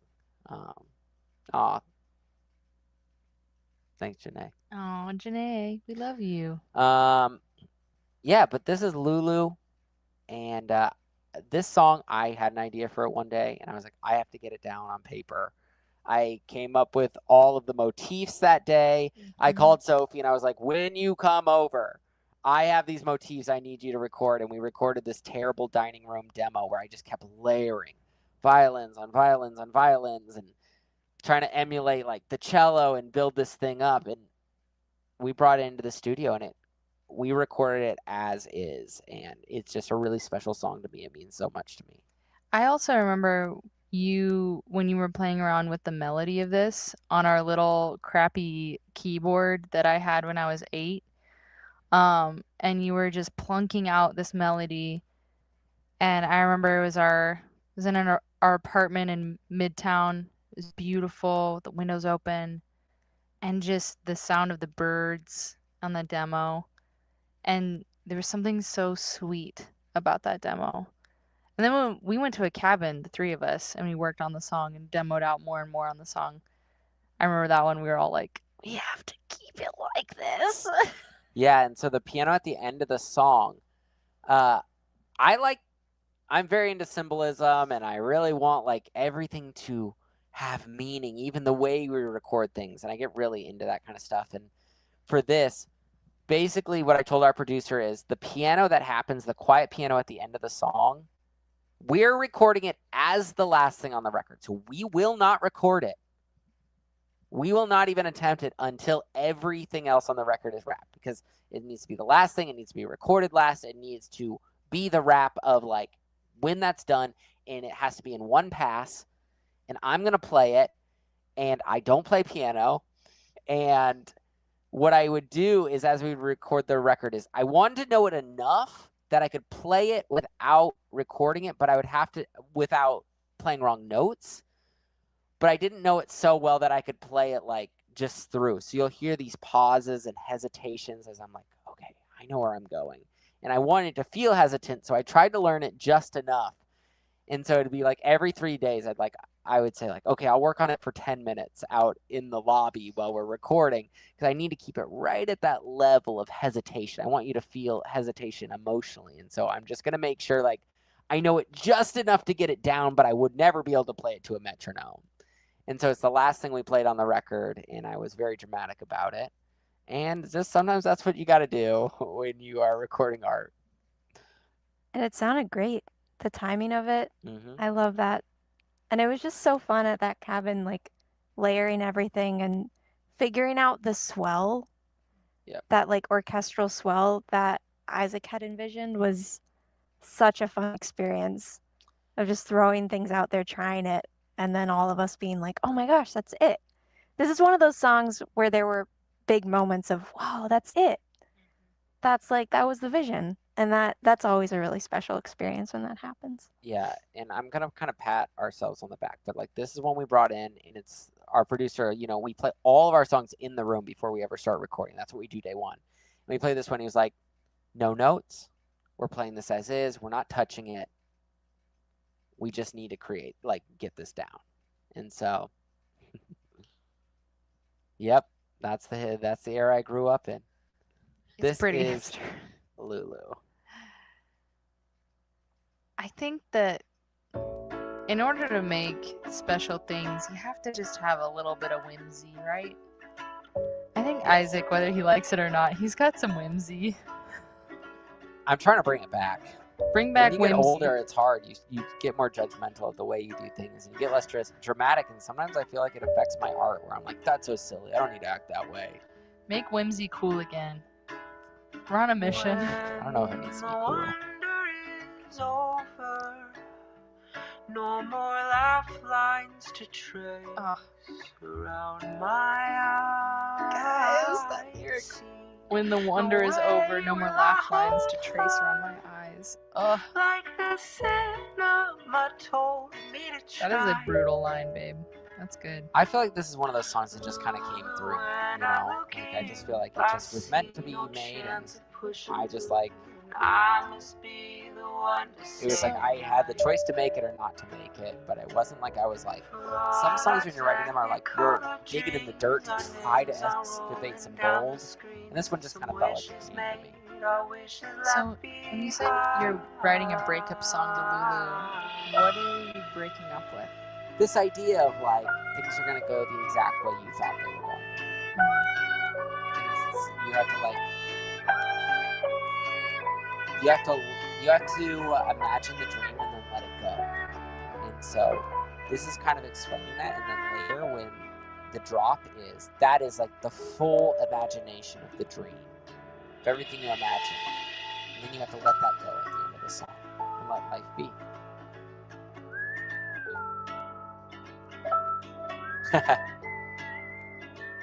I am older than I was.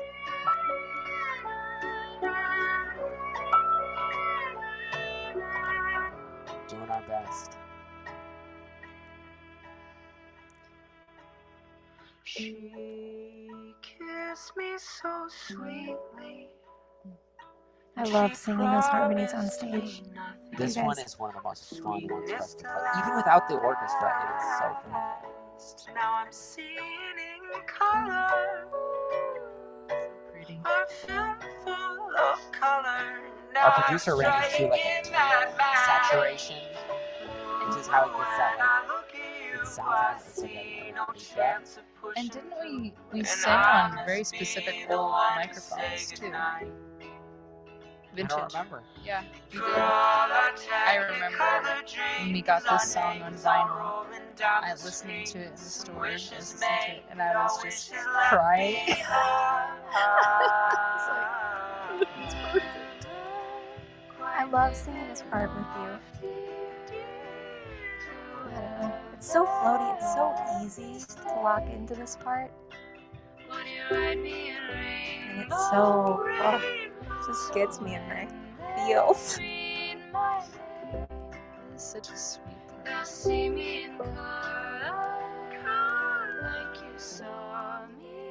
This is also one of the hardest songs to get through. Oh yeah, we ball.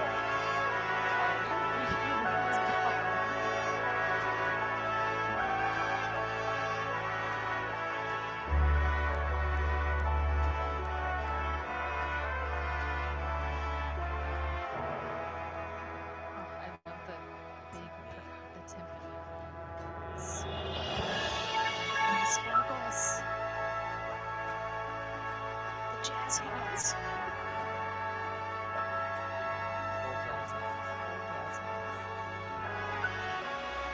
This one also has a beautiful music video to go with it. Sophie. I did not edit it, but I gave some suggestions, which was really fun to do. But I did not have my hands on editing. I gave a lot of good suggestions.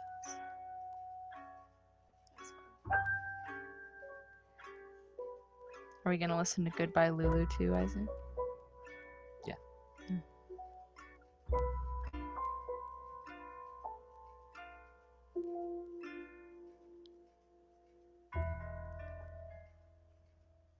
Yeah, if anybody writes a movie and they need a good song for the end.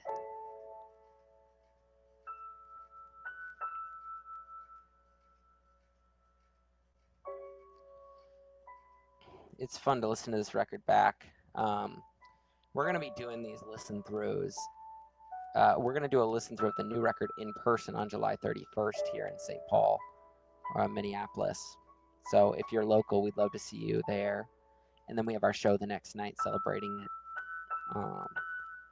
But in addition to that, what do you guys think? Should we do another one of these online of the new record after it comes out? We could do another one that's just live streamed as well, if that's something you guys would be interested in.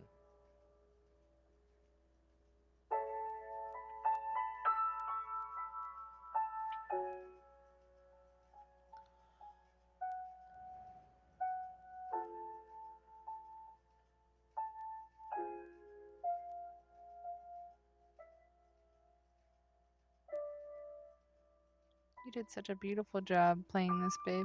Oh, thank you.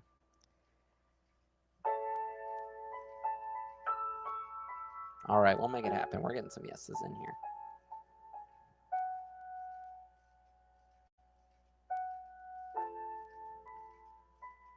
It's gonna be so fun. If anybody is not local, fly for this show.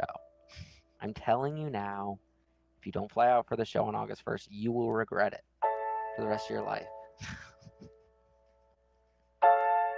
These girls are laughing behind me. But you have no idea how high I can fly.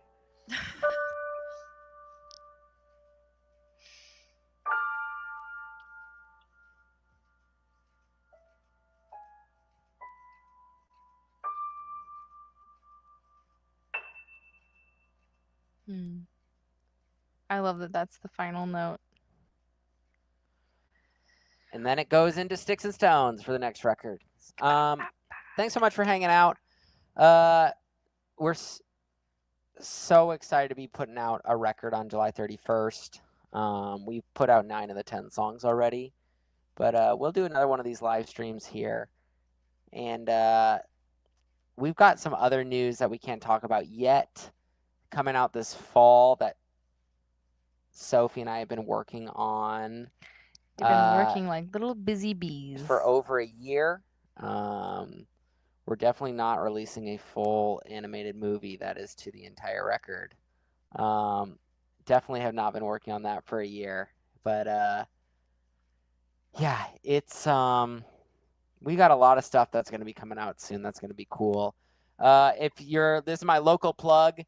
July 31st is our pre-party, meet and greet, get the merch early, come listen to the record, see a sneak peek of what will be coming out this fall. Saturday, there's a flash sale by a local tattoo artist that's doing tattoos of the record. There's limited spots, so if you want to do that, sign up now. That night we'll be playing as a 10-piece band. But yeah, keep an eye out for everything else going on, and we'll be playing shows throughout the fall as well.